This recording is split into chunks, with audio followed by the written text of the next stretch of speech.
Hello, everybody joining. We're all just going to wait a little bit to give people some time to get on as we see the participant count bump up.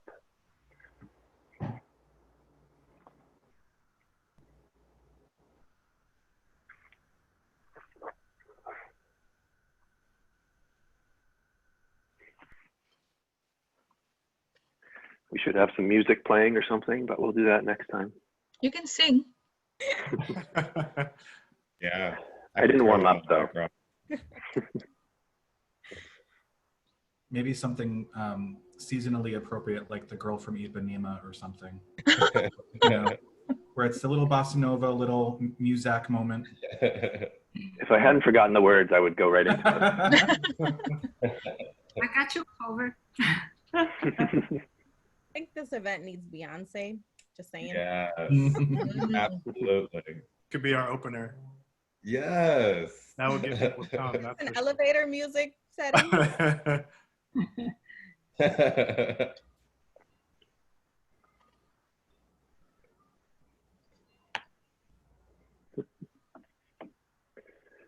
All right, we'll give it a few more minutes, maybe one more. Lots of people jumping from meetings to meetings these days.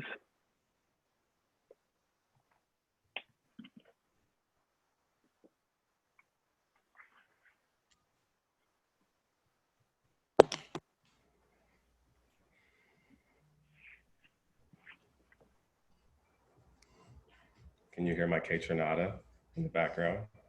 I love Kaytranada. Yeah. I figured this is the vibe to get us started. Barely hear it. There we go.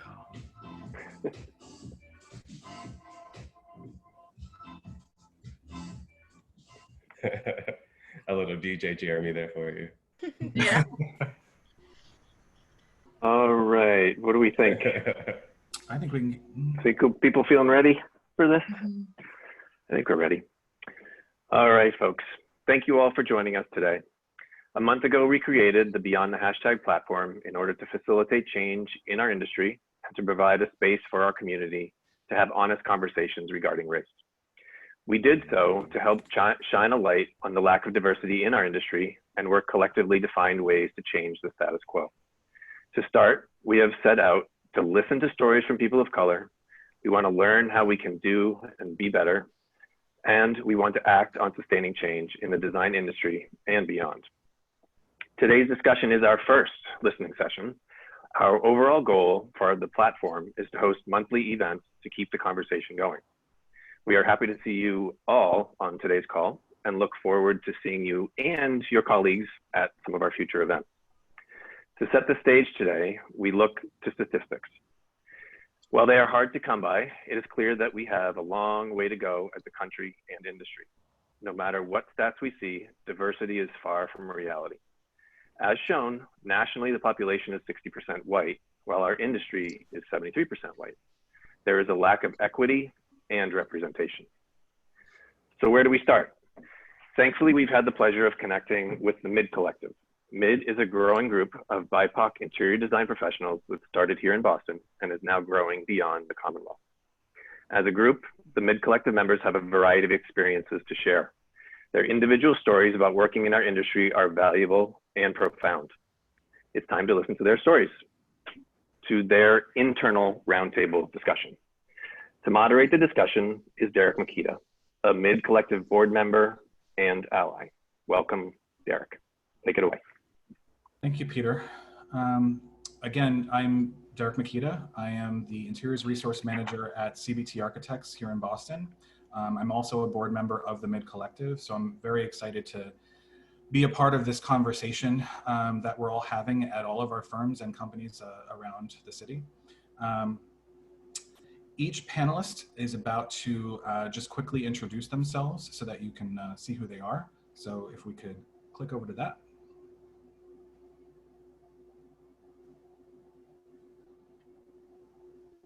Hi, I am Elisa Young. I am an interior designer and an associate at Gensler.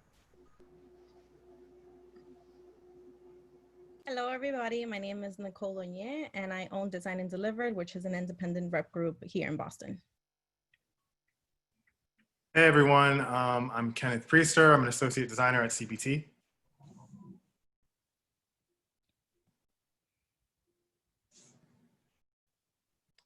Hi, everybody. I'm Jeremy Rogers, and I am an A&D rep based in New York. Hi, everyone. My name is Sasha Thind, and I am a principal and founder of ID8 Design Studio, an interior design firm in Boston. Hello, everyone. My name is Aline Trindade. I am an interior architect and a senior associate at Arrow Street. Thank you, everyone. So over the next hour, we're going to hear from our 6 creatives of color who are or were an integral part of Boston's interior design community. They all agreed to share their stories of how they got started in the industry, the challenges that met them along the way, and their outlook for the future. So first, I'd like to hear from Nicole Donier, who is one half of the founding team behind the Mid Collective. So Nicole, could you tell us a little bit about the genesis of how the Mid Collective was born? Absolutely. So for me, the Mid Collective really came about from my own need to feel safe. Coming from a completely different background professionally and not knowing really how reps fit in to the industry here in Boston, I really found myself looking for people that look like me. I felt kind of tribeless as I was going from firm to firm and not really connecting with everyone. And I think that as a rep owner, I wanted to connect, but I didn't want all of my connections to be sales based. As a human, I wanted to connect with people and I wanted to form a network where I can decompress with POC designers and industry allies like myself. Initially, I was really afraid to start a networking group when I first started because I didn't want to be seen as that new girl that just came to Boston from New York and was ostracizing the community. But I knew that we needed more. So a few years after that initial desire, I met Elise. So I went to Gensler to drop off samples for her, and I did not know that I was going to see another young woman of color. And for me, I think we both had this moment of being shocked, but in our heads, I'm sure we were jumping for joy when we saw each other. And, you know, but we kept it really classy and really professional because, of course, 2 young Black professionals in an all-white firm, we can't be too much because then we're going to be seen as unprofessional. I know as Elise and I have spoken, you know, there's always a fine line on how that is perceived. But later on in a social setting where we were really able to have margaritas and really decompress, I was like, you know, I shared my idea with her and she felt the same way. It was really, you know, about nurturing what we wanted the Mid Collective to be. And we took our time to figure out how to form that. But after BLM, we noticed that we needed to turn up the volume. And that's when we invited Derek to be part of this. So for us, and for me personally, Derek is the epitome of the perfect ally. In my rep career, he has been one of the only people to root for me, to connect me, to go beyond as a friend, to just make sure that I'm being seen for me. And it felt like a no-brainer to invite him to be part of the Mid Collective so that we can grow this together. You know, and I'll tell Elise, you know, Elise, please take it away from here, but, you know, and give your kind of version of the story. But it was really a need for us to come together and make change in the industry because we felt like we needed it. Yeah, and I'll say that night over margaritas actually at Jeremy's place.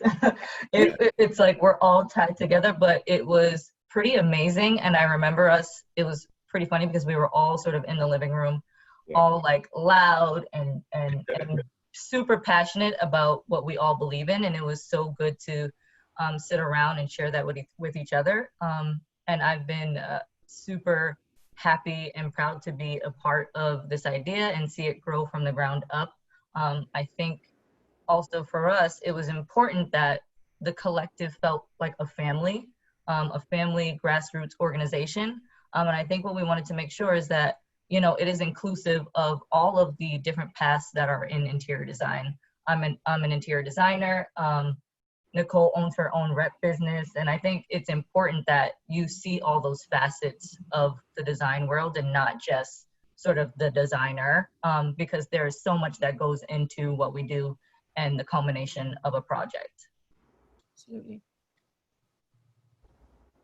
So Jeremy, why don't you tell us a little bit about your path into sales, because you had been working for a large design firm. So we're wondering what that experience was like for you. I would say it was pretty complex, to be honest. So to go back a little bit further, I kind of was introduced to architecture and design really early on. I really loved the industry. I wanted to be an architect, but ultimately I didn't make it. Damn you, college algebra. But I didn't want to leave the industry because I love design. So I started working for the Merchandise Mart doing production back in Chicago. It's where NeoCon is held, so most designers are familiar with it. And at that time, it was a really great way for me to kind of get to know the industry without being in it. So every time everyone converged to Chicago with the A&D industry, I got to see it firsthand. And I could really see how impactful the industry is, but also how white the industry is. So it was a great way to kind of see it again, but not be in it. But ultimately that led me to working for Gensler because I kind of just continued to chase that path. I worked for Gensler in Chicago for a little over 4 years. And then I transferred to the Boston office because born and bred in Chicago, I just wanted a new experience. So my partner and I, we moved to Boston thinking that it would be a great place to kind of just figure a new path forward. Although there were reservations, I'll be honest, moving to Boston from Chicago. Chicago is a much more diverse city. It celebrates its diversity. While it's not perfect, there are very different dynamics at play. So when I got to Gensler Boston, I ultimately only lasted 9 months because I could recognize right away that the dynamics were just so different. Culturally, the offices are like the farthest apart. And so being there 9 months, it was not a great experience, I'll be honest. The best thing I will say that came out of it, I met a lot of great designers. I met a lot of great people. One of them being Elise, who I met on my very last day. So can't be mad at that. But I recognized that I needed to get out of that office. So I said, how do I stay in the industry, but do something that I'm passionate about, which is engaging with people, celebrating design, and not sacrifice my career, which had already been kind of sidelined. So I thought A&D, repping, it's perfect. I got into the industry or got into the role and I recognized that was a whole new set of challenges that I was not anticipating. And I'll be honest, one of them was even finding a rep job in Boston. It took me a long time to find my role. I work with Laminart now, which is a Wilson Art company. And it took me going to Chicago to get a position in Boston because ultimately no one in Boston took the risk of taking me on after leaving Gensler to step into an A&D rep role because of either lack of experience or I'm too expensive or whatever the reason, I did not get those opportunities. But I did see others move into those spaces. So ultimately led me back to home, got my job, went back to New England. In a very challenging market, I slayed, and now I'm in New York. So I can tell you, being in New York and having the experiences that we'll cover later that I've had in Boston, night and day. So speaking of Boston experiences, Elise, out of everyone here, you're the closest we have to a Boston native. So could you tell us a little bit about how you got introduced to design and your early career path, and if you had any mentors along the way? Yeah, and it's so funny because I feel like in a lot of the offices that I do work in, I'm really, I am the only sort of person that's from Boston or New England. There would be like maybe a couple others, but I would say I had a lot of mentors along the way that sort of got me to this point in my career, in my life. I didn't necessarily know about design, but I was exposed to construction. My mother worked at a construction management company, and she would bring me to her office all the time. And I would get to see the Architectural Digest magazines, and she would bring them home, and that was really exciting. And my father was also a builder, so he had his own sort of construction business when I was younger. So I was already exposed to that. And I noticed at a young age, I was really into just like design and space itself. But I wasn't in particular, didn't know that you could have a career in the arts or design, period. I grew up in Dorchester, in a part that some folks call the hood, but I grew up in, exactly, that's where all the Black people live. Yeah. I'm joking, but that's the reality. It's true. Yeah.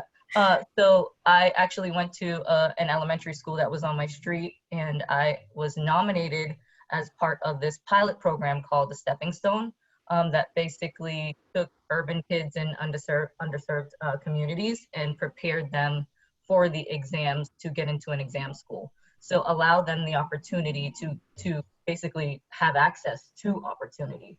And I think it was about 5 of us in our entire elementary school that was nominated. So I spent a summer basically working my butt off. We had homework. It was a full school day. But the one really interesting thing out of that is that I met a lot of great people, and I think that propelled me to I actually got into an exam school. I went to Boston Latin Academy. And before that, all of the schools that I had been to prior were only sort of minorities and kids of color. So attending Boston Latin Academy was really different for me, because that I will say is one of the diverse out of the exam schools, because there's a large white population, there's Blacks, there's Hispanic, there's Latino, Asian. So it was a wide range of students, and that already was sort of an eye-opening experience for me. And while I was at that high school, there was an art teacher who was really, really passionate about his work, and he took it very seriously. And he recognized a few of us in school who had this interest in art and design, and he actually exposed us to different art schools. He would take us to art schools around Boston, and that's when I realized, oh, this is like for real. It was like walking into a kid in a candy store. I went to Mass Art and I walked around as a kid in high school, and I was like, this is so amazing that it felt like home. So I would say, based on those opportunities and those that I had sort of growing up, all of that led me to where I am today. Had I not been nominated for that pilot program, I can't say if this is where necessarily I would be now. I did have very supportive parents who wanted to make sure that I had an education. You know, they just wanted me to be successful, what shape or form that came in, they were supportive about. But I think that having those mentors and those opportunities along the way got me to where I am today. I don't think I would be here if it weren't for that.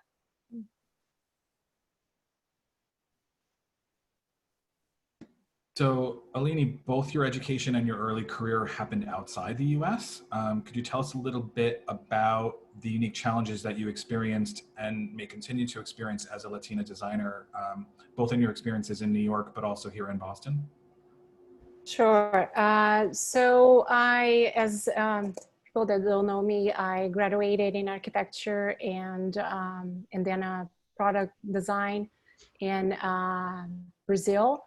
I moved to US back in 2005. So the beginning of my career was really challenging. As you arrive in New York, you have to, first of all, hustle, learn the language, adjust yourself, and, you know, get to know your ways through the city and so on. I was lucky enough in the beginning. The first job that I got was like a boutique firm located in downtown Manhattan. And there, I had my boss at the time. He was a great mentor to me, and as I was learning the first basic things, he asked me to start like helping him with FF&E specs. He had a series of multifamily high-end projects going on near the Hudson View called Riverside Boulevard. I was lucky enough to work on that with him. He was, in the beginning, he was able to take me to the sites, visiting, learning as I go. And then I was able to build trust on myself and confidence. He let me go and you can go to the site by yourself. You can take care of this. Don't worry, I'm here. If you don't know the answers, I'm here. You can always call me. So it was really great to have him as a helper and also as a mentor. Without him, I don't think I would be able to be where I am today. I was learning the local codes, I was learning all the technical terminology of the architecture in the industry, learning, the new construction in Brazil. You learn masonry, concrete. Here it's a different technology. So for me, it was like going back to college again, the first years. Also, be comfortable with my own accent that is still strong, and the time was a little bit more difficult, especially the nuances and the, acronyms that in our industry we used to have, especially in the site. So it was really challenging, this aspect to me, and also to gain the trust and respect of clients as well. So right now, I still feel like sometimes I need to work and put a lot of effort to make sure that people really understand me. And also to be respected as well, right? Because even being like a foreigner, but also I'm a Latina, I'm Brazilian. So, you have to make sure that you show that you're here. You're not playing, you're working hard, you want to thrive, you want to succeed. So I think this is the first years of my career was really challenging, but now it's been like a long time. So Kenneth, could you tell us a little bit about your own journey into the industry and why representation matters at firms? Very good question. So if I go all the way back in time, I was always a pretty creative kid. I gravitated toward the arts and music and all that stuff. And I think my dad, he may not even understand this. He's listening to this upstairs, but he's the one who kind of saw something in me. I don't know if he saw me sketching or something, but he bought me, I think it was like 15 or something. He bought me this architecture program where you could like design houses and like model them and stuff. And so I got that. I was like, why does he buy me this? And then I started playing with it and I like loved it. And then he's like, I think you should really think about going into architecture because you seem to have like an interest in it. And I was like, oh, okay, I'll do it. And I just kind of leaned into it and I kind of followed that like till now. So I went into school in architecture in North Carolina. And I had a lot of really good mentors through that process. I'm very lucky that I had a lot of people who kind of believed in me in that sense. And even through my career, like I've since transitioned into interior design with a strong architectural stint, of course. But again, I've been lucky enough to have a lot of mentors kind of push me and try to, get me to become the designer that I am today. But I think in terms of, having representation, like, I think I learned at a very early age that in order for me to be successful and to kind of reach for, my goals, I was going to have to get used to being the only Black person in the room. I like literally learned that at a very early age. I went to a predominantly white private school from 7th grade to 12th grade and even through college, which was a pretty diverse school, but the architecture program was pretty, stinted into sort of white people. So I got used to it very quickly to the point where I just expect to walk into a room at work or in front of a client and not see myself. And it's weird to say that because in 2020, you know, like with globalization and our ability to connect and like all the things that we're exposed to, it's still like strange to that, you know, Nicole couldn't find anyone who looked like her, or that, you know, Jeremy couldn't, you know, connect with anyone because like there was no one who looked like him, you know? And I think it's hard for some people to understand what that means because I think that when you see yourself in higher position in successful scenarios, all of a sudden things are possible, right? So, and I think for a lot of my white counterparts, and I have a lot of white friends, like brothers, everything, like a lot of them have seen themselves in these positions their entire lives. And a lot of us on this call have had to essentially pave our own way because there was no one there to kind of lead us through that process, or at least to show us that there is a way. I mean, I've had in my family, a lot of my aunts and uncles, my parents, you know, they worked and they've done pretty well for themselves, but like, especially in architecture and design and interior design, there isn't much representation and there's not as much diversity as it could be, especially since I think innovative design comes from diversity. It comes from different perspectives. So I definitely think it's extremely important to see a lot more diversity and a lot more representation for all sorts of people so that we can attract more talent and we can, you know, empower people to be able to be a part of this industry because as hard and as difficult as it is, there's a lot of payoffs and there's a lot of, you know, satisfaction and gratification. And I think, you know, why not have more people take part in that, you know? Yeah, absolutely. I think to your point, Ken, as well, it's like we've normalized this idea, all of us in the room, that we are the only Black people or brown people within the room, and we've become so comfortable with it that sometimes we don't do we don't do enough mentoring, or we don't, you know, give back as much as we should because we've, again, normalized the idea that we are the only ones. So I think for me especially, it's been, you know, I always have to kind of remind myself that I have to give back, and that even if I help one person, it's going to be making a huge difference because all of my mentors, I was lucky enough to have my biggest mentor. She was an Indian woman, but also after that, they were all white males. And for me to even try to find a thread of connection to them was just on a professional level, because on a personal level, there was no connection there. Yeah.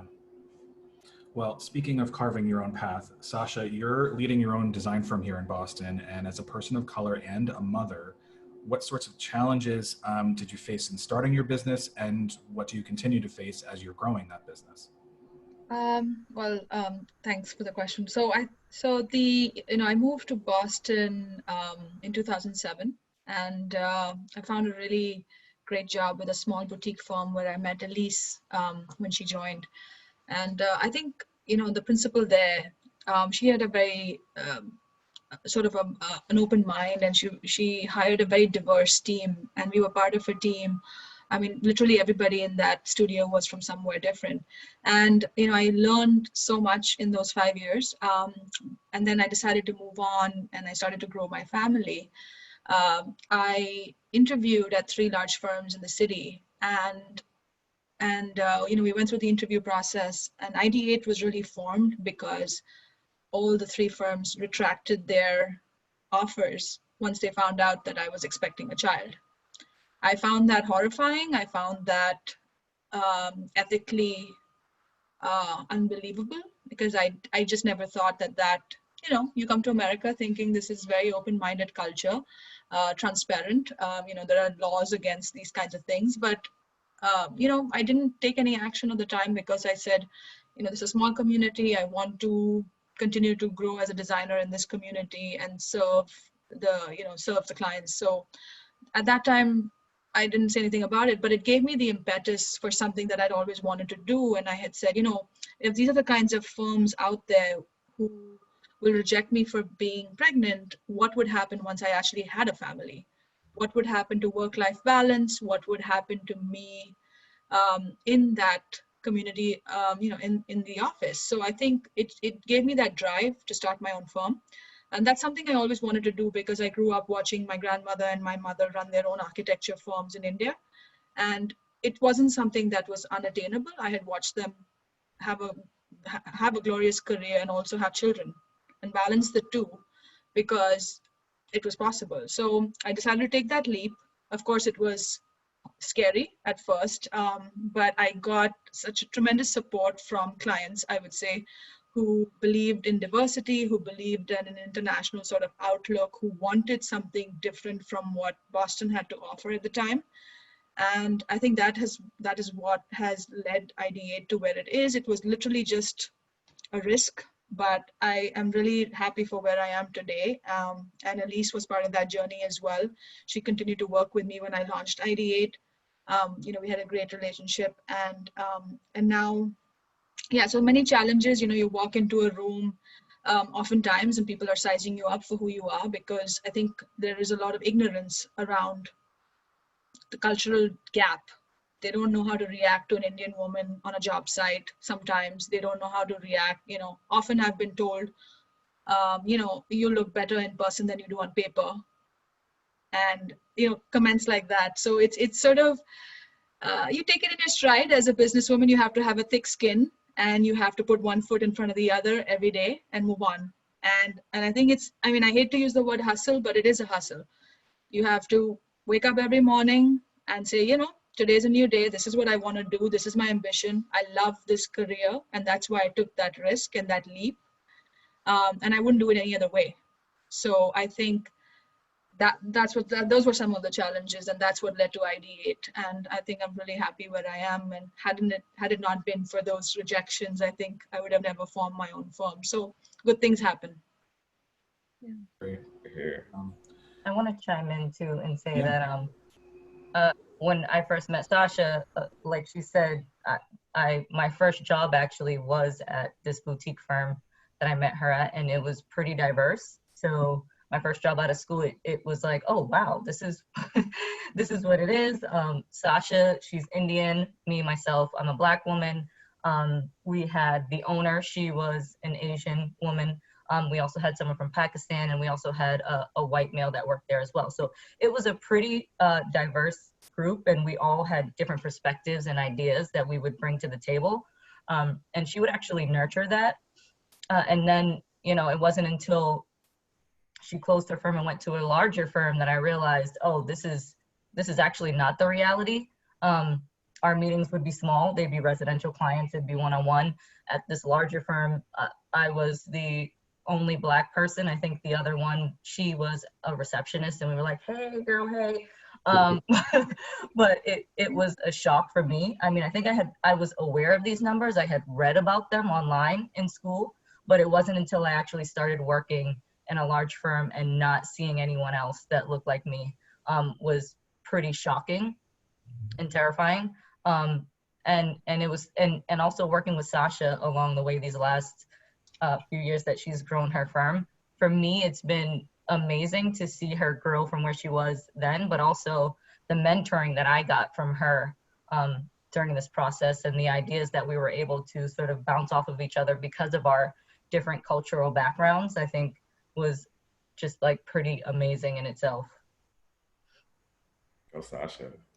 Oh, Sasha. And even for me, Sasha's my client, and the minute that I walked into ID8 for the first time, she didn't, it wasn't like, oh, here's a Black girl. It was like, let me see your product. It's amazing. And I didn't have to put up a wall or have to, present myself as I would in any other bigger firm, because she was looking at me for me. And, that is the issue in the industry, is that we don't have enough representation so that there is a nice balance of, this human connection as well as a professional connection. Yeah. So Nicole, let's stay with you, because you have your own business as well as an independent sales rep, introducing new design brands to Boston, and you've been very vocal about the challenges that you've experienced in both promoting your business and promoting yourself as the city's only Afro-Latina rep. So can you talk about that a little bit? I've been vocal to you. You have. We need to hear. For me, it's been a struggle because I think, you know, I always get chills when I hear Sasha's story because I'm a new mom. And, you know, I think a lot of what Design and Delivered has come to be was out of frustration of me wanting to own my own time and wanting to own my own effort, and working in corporate America for so many years and putting in the hard work and someone else taking the credit. I wanted to take the credit and I wanted to shine. And, you know, I've always had a passion for design and interior design. And I think that it's been a really beautiful combination of the two. But, you know, I've often had to create these rituals around you know, pumping myself up to go to informals, because not only do I have to sell the product and representing new lines, which I have that no one has really heard of, but I often have to sell myself first. And, you know, in the car, I know, Jeremy, you do this. You're like, you got this, girl. You're going to sell this chair, pump yourself up. You're not the only Black one in the room. It's all right. Like, you know, you're trying to psych yourself out because you know that as soon as you get to the firm, the receptionist is going to size you up. Oh, you're delivering the chair? Or I thought that you were, you know, or you're not here to just drop it off. And when you tell them that you're there for an informal, they're confused. And if you have a sample, they're even more confused because they didn't think that it was going to go beyond the front desk. And, you know, for me, it was really a constant battle of proving myself because we're unicorns. Jeremy, you know, it's really sad that we were both in the industry as reps for 2.5 years, and we basically met at a point where you were mentally already transitioned out of Boston, you know, and I was on one end of the spectrum thinking that I was the only Afro-Latina rep in Boston, while you were and no one had connected us together until I had a conversation with Derek. And I'm like, well, I'm the only one and this is awful. You know, I don't really have anyone to connect to. And Derek was like, you don't know Jeremy? I'm like, who the heck is Jeremy? Like, where is he? Find him now. And we met up the next day for drinks because that's how powerful we felt about connecting and uniting forces. Absolutely. You know, I know oftentimes for informals, we, you know, for me specifically, we're often asked, or we often have to answer passively aggressive questions like, oh, you don't know this Black person, because they think that all Black people know each other. When you're just there to sell them the product and show them how efficient this product can be for their project. You don't want to talk about yourself. You don't want to talk about why it is that you got into design, because there are no other Black people around. And so it's a constant issue of having to spend these glorious 30 minutes that you get to present your products, and half of that time you're battling to show face. You know, and another layer of that has been the perception, right? Like, I come into a room and they're like, okay, I see a Black woman, and then I start talking and then they're like, okay, she sounds Spanish, like a Latina from Brooklyn, which is exactly what I am. So it's like, now they don't know how to classify me. So now that even that small, maybe they had a Black friend and now there was that connection point, but now I you know, I'm a Latina Black friend, and now they don't know what box to put me in. And, you know, this is where, in the regards to perception as Latinas, I kind of wanted to invite Eleni to speak a little bit about this, because, you know, we're on two ends of the spectrum. You know, I'm Afro-Latina, and when people see Eleni, they think, oh, here's a white woman, and then she starts talking and it's like, well, she's not. Who are you? That's so true. Yes. So the unicorn in the room, you know, it's pretty much that.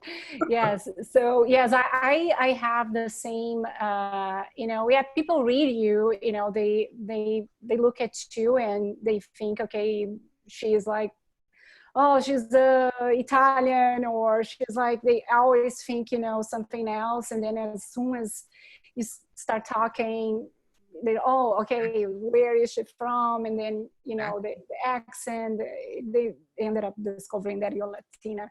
But, you know, I feel like it's really hard, this perspective that people put on you, right? So they look at you, they have a first read, they think you're something, and then you know, something else, and they got surprised. And I noticed the same the same issue.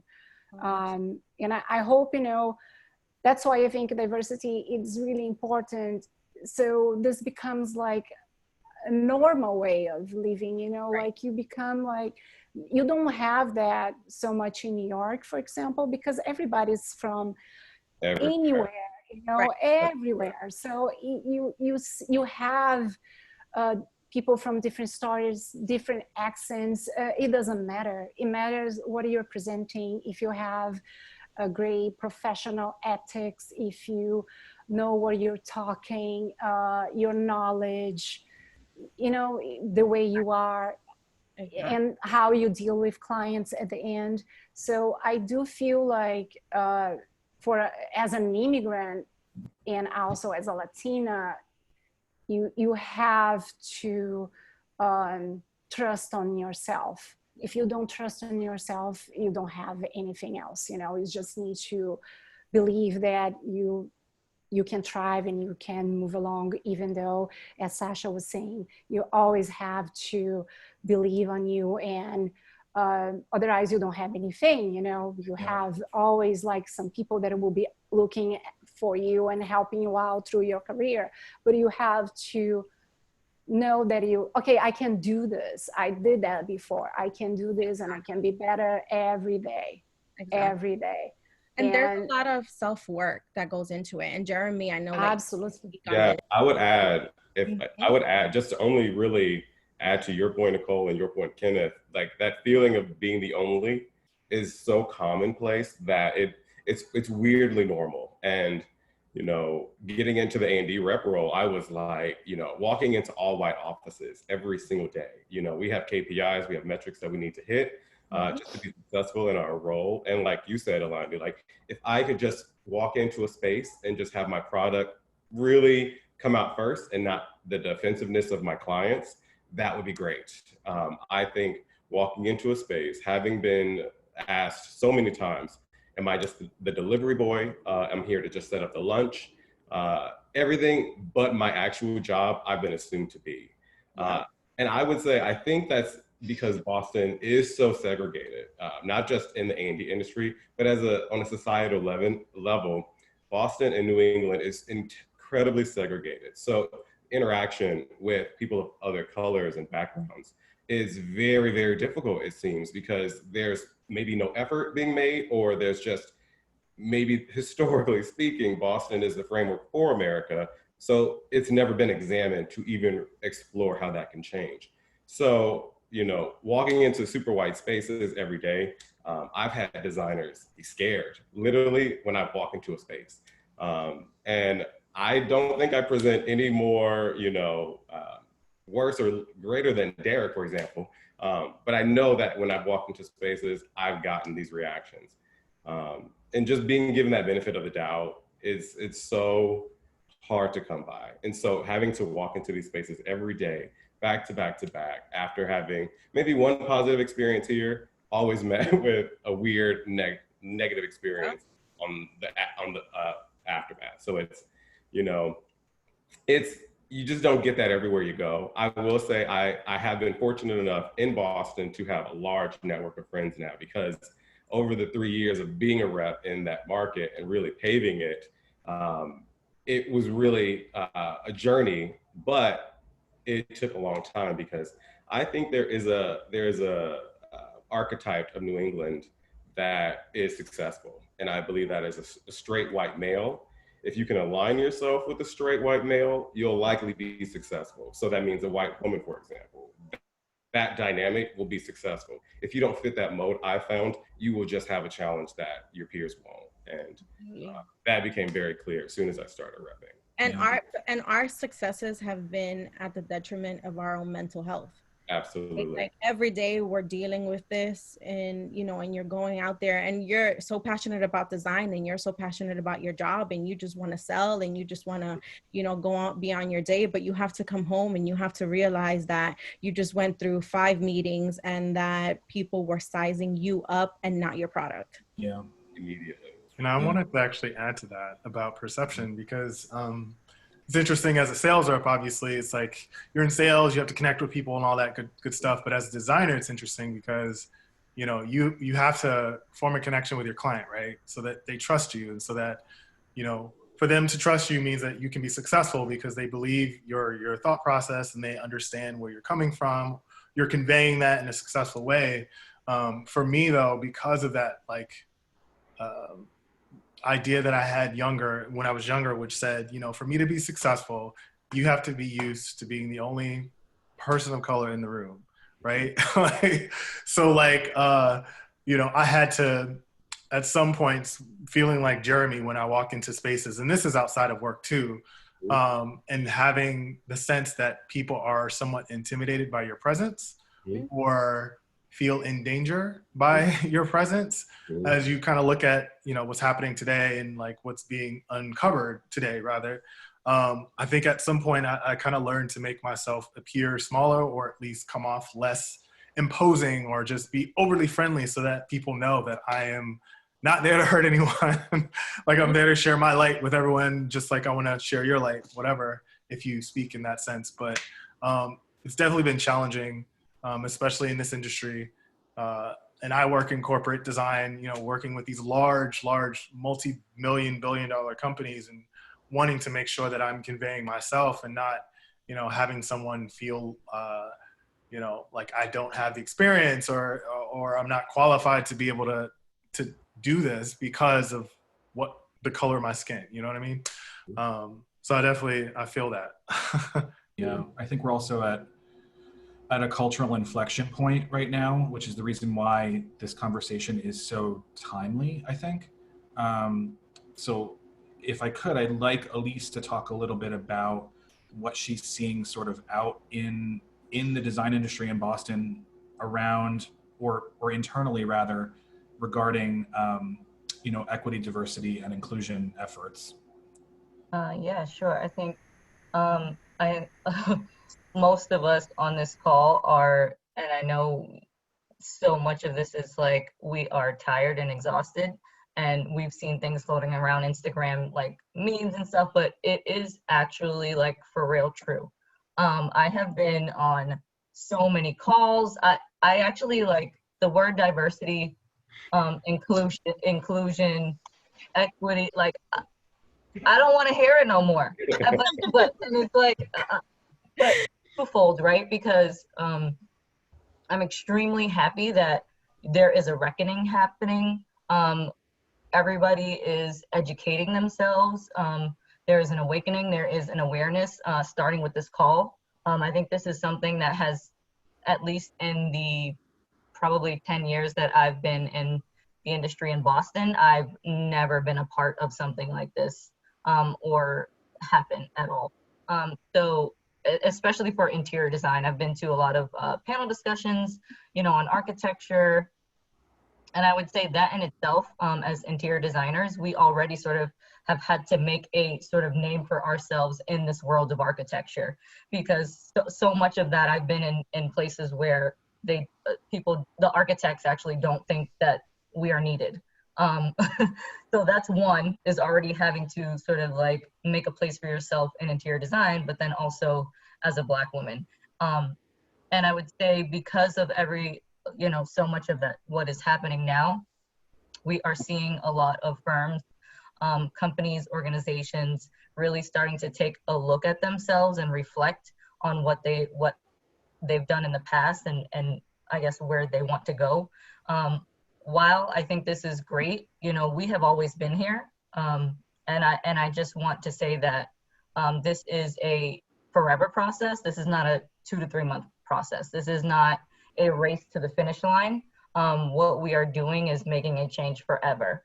And I think that we want to make sure that we are holding firms, organizations, companies accountable. Because it's one thing to say that you want to increase diversity in your office, but when you do hire a person of color, what are you doing to nurture them and to make sure that they are growing in their career? It different. And I think we need to start with education and training and understanding the backgrounds of where people come from and how they got here. And I think it's super important for all companies. We're seeing this right now at Gensler. You know, there are a lot of diversity initiative regional groups forming. And I will say I joined because I part of me didn't necessarily want to join, because it's like, okay, another Black, let's round up all the Black people and get them on these initiatives and make them feel like we're doing something. And while part of me didn't want to do that, the other part was like, you know, I want to see what the hell you're doing, because if I'm not a part of it, like, what is really happening? So for me, it was important to just be on these groups and make sure that, okay, if you're saying you're doing this, are you actually doing it? And what is it? And how is it helping us and our people? And are you really serious in making sure that, you know, we're changing the future? So that's a little bit of what I'm seeing now. I will say for me personally, it has been, in the last couple of weeks, I have been so busy, and I just feel like I'm managing this and work at the same time. And it is really hard, but I feel good about it, because I think a lot of us, as we progress in our careers, even for us before any of this happened, it was really important that we were trying to mentor others. You know, bring the youth up in design the same way we were brought up, because I think the world will be a much better place with all of us in it, being able to have the same opportunities. And this conversation and this listening session in itself, I hope is the first step in this awareness and the sharing process in Boston. Yeah, I agree. And I think that Boston, even more so than some other cities around the country and around the world, has a cultural diversity blind spot almost when it comes to the design industry. So I know, Alina, you touched on this a little bit earlier, but could you expand on a little bit about how you feel the local design industry could benefit from more fully embracing that diversity? Right. So, you know, most of my experience, let's say, was in New York, and I had the opportunity to work in many projects abroad as well. I worked in projects in Panama City, Mexico City, Paris, Trinidad, Tobago. So when you work with teams abroad specifically, or even inside your corporation, it's really interesting, the dynamics and how enriching that could be. You know, you have different opinions. It's not solely the ethnicity, but it's also the religion and, you know, different backgrounds and so on. So I feel like all the experience that I built and all the colleagues that I had throughout my careers, most of them, they are from foreigner countries, or, you know, they are immigrants, or parents are immigrants, they were born here. So it was really great to have that combo, because first of all, it's proven that diversity promotes innovation, creativity, and also a way of, besides that, I think the most important is the ability that when you have a diverse team, you have to be open-minded. You have to accept different opinions, right, different beliefs, even though, and also that allows you to learn a little bit more, you know, to be open to others and learn their challenge or their difficulties. Even when you do a project, you have to do a research. If you're doing a project abroad, you have to do a research. You have to understand where you're doing. As an architect, as an interior designer, you're always researching to be to contextualize your project with the surroundings or where you're doing. So that it's the same thing inside the company. You have to understand the individuals, you have to understand their histories. And also I see now there's a lot of, you know, talk about diversity, but you need more than that. Diversity is just like a seed that must be nurtured. You have to make sure that people are treated the same they feel comfortable in the environment, so that you can get all these benefits of diversity teams and so on.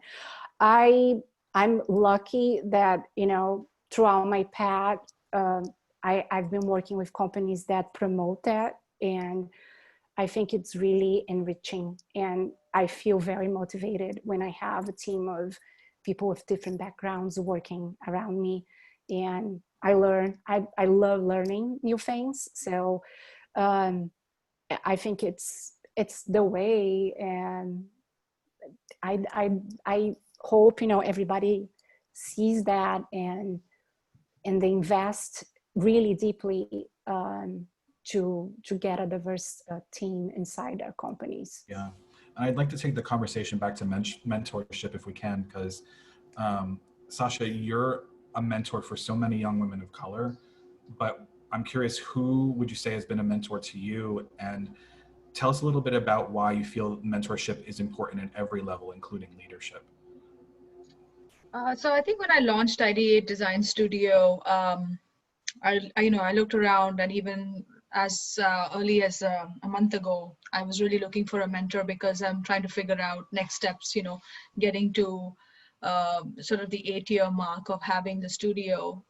I'm looking to scale, but there isn't a mentor. There isn't somebody who fits the bill of somebody who is a mom, where interior design is not a hobby, number one. It's an actual, you know, a professional position. Somebody who has an architecture education with an interior design specialty, and somebody who's Indian. I mean, I have not seen anybody in this leadership role. Maybe there are a couple of firms nationally, but you can count them on your fingertips. So I think, you know, as I've been growing the firm, there's been so many questions in my mind about how to run a business. What goes into this? What should I be looking for? How do I network? How do I market? Where do I find clients? How do I charge? What do I say in certain situations? There's been so many questions that often I find younger people have those questions and they have nowhere to go. So I think I enjoy sort of talking to younger designers, because I've been in that position with no one to reach out to. And I think that was what was the reason to, to mentor. And I think mentorship is key, only because if you don't have people of color in a leadership position, younger people cannot see themselves growing into those positions, or or have ambitions of those kinds, because you have to be able to see leadership. And once you recognize leadership and likeness, I think is very important. Unfortunately, just being human beings, I think when we see, I think, for example, when we moved here, Barack Obama was president. I mean, there was a huge, potential. Suddenly, all the young kids were like, yeah, I can be president. It's possible. Yep. We still don't have a woman president. So, I mean, what does that say about, the community as a whole? So can we actually be in these leadership positions, and can we lead without feeling inferior? I think, mentorship is so important, because I think women struggle, and then you add to that a person of color, or somebody who's an immigrant, or somebody who has an accent, or somebody who has a background that's different. And there's key differences, the cultural differences in when you grow up outside of the country, and when you come here, that comfort level isn't there. Yeah. So you're really grasping. So I think mentorship has been one of my focuses more recently, because I think Nicole and Elise and everybody is saying is that, giving back is so important. All the struggles we face, everyone else is facing them too. It's just a lot of people don't talk about it, or don't know who to go to. And I think just being open, being accessible to these people, and saying, yes, you can be all these things, I think is key. And I think that's what I'm trying to promote. I mean, I don't know how successful or not it is, but just being accessible to people, I think, has been part of my, part of the goal, really. Yeah, and Elise, jump in on that, because you had mentioned earlier that Sasha was something of a mentor to you as you were starting your career. So I'm wondering if you could talk a little bit about finding your voice and the courage to stand behind your work, and what that experience has been like for you. Yeah, I will say it has been hard in the beginning. I would say for me, it wasn't until the last few years that I really started to feel confident in my work and my design decisions. Before then, I was constantly second guessing almost every decision that I made, and I would never, I wouldn't even be able to take compliments or encouragement. It was hard for me, and I think that also comes with it's somewhat ancestral and cultural. I think in the Caribbean and also the Black community, we're not used to having a loud voice professionally. We're not used to being encouraged or told that we're doing really well. So for us, or even just the fact that we're in this position already, we're very thankful. I know in the Caribbean culture, when you get a job, it's like, oh, you have a job. You keep that, right? And you're just grateful and thankful that you have a job, period. So for me, it was really tough my first like few years, like understanding if this was even natural. It felt natural to me, but I wasn't sure if I was any good. And I will say that, you know, going to the boutique firm, the owner there really like pushed and encouraged me, and also meeting Sasha, having been with her throughout the start of her career and actually not career, but the start of opening ID8. And the last 8 years, she has been a huge mentor for me outside of my career in these larger firms. Seeing her open her own firm and push through in meetings where she's second guessed is super powerful, and that empowered me to sort of stand behind my work at these other firms. And actually, when I got to Gensler, when I first got there, I mean, you know, it comes with a name. There wasn't a lot of people that looked like me there. I felt super intimidated, and I second guessed almost every single thing that I did there. And I will say that there were two women there currently, both white, who actually have been such a huge push in my career. They've been great mentors for me. And they've encouraged me. They've told me when I'm doing something really great. They nurtured my design decisions, and for me that has been extremely instrumental of where I am today. And that's just to say that it's evident, right? There aren't many women in leadership. We're going to have to take that on when we get there.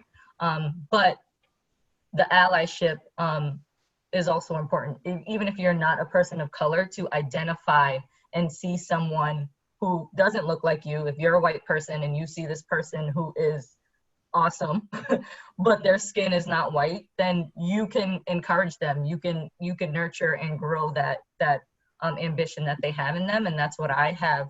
I have actually a lot of great, you know, white colleagues and friends. One I'll name Michael. I don't know if he's on this call, but he also has been like a cheerleader along my whole career.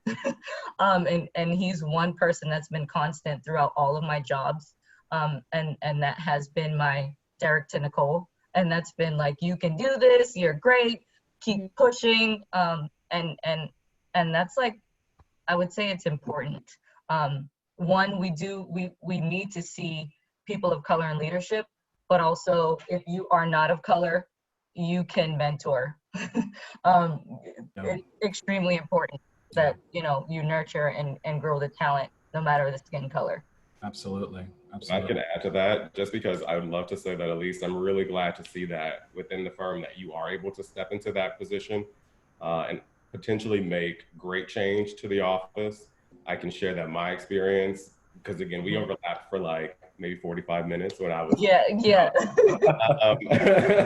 But until you came, I did not have that experience of feeling within that firm, at least within that office, that my career was actually considered and celebrated or even nurtured. I did not feel as though that I had freedom of creativity. I felt, coming from the Chicago office where we were a diverse team, we had 10 of us in our marketing crew, and we celebrated that diversity. You know, it was still majority white, because that's just sadly still the industry, but we had other perspectives that were amplified. And coming to the Boston office and recognizing, one, no Black people in leadership. The Black people that we did have were in administrative roles outside of myself and you now, Elise. And it did not feel as though I had someone that I could look into that firm and say, I see my future. The trajectory that I was on in Chicago completely flatlined as soon as I arrived to Boston. Yeah. And in a way, I was pushed out because of it. And I knew that immediately. And someone, I can't recall, but someone mentioned this in terms of mental health, probably you, Nicole, because you can relate to this. But, you know, having that stress on top of just trying to do your job is unbearable.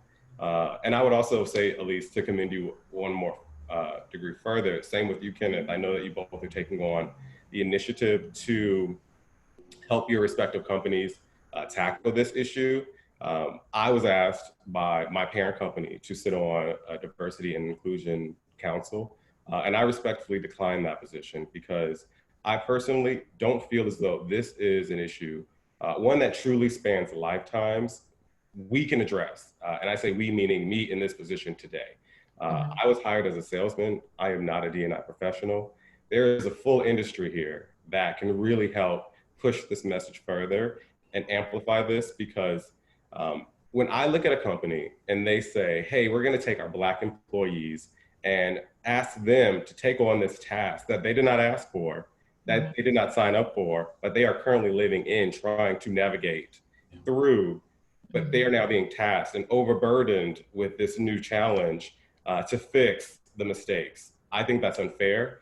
And to me, it also is a cowardly way of approaching it, because I personally say the one color that Americans respect the most is green. And when you put profit to progress, that's when I know you're serious. Yeah.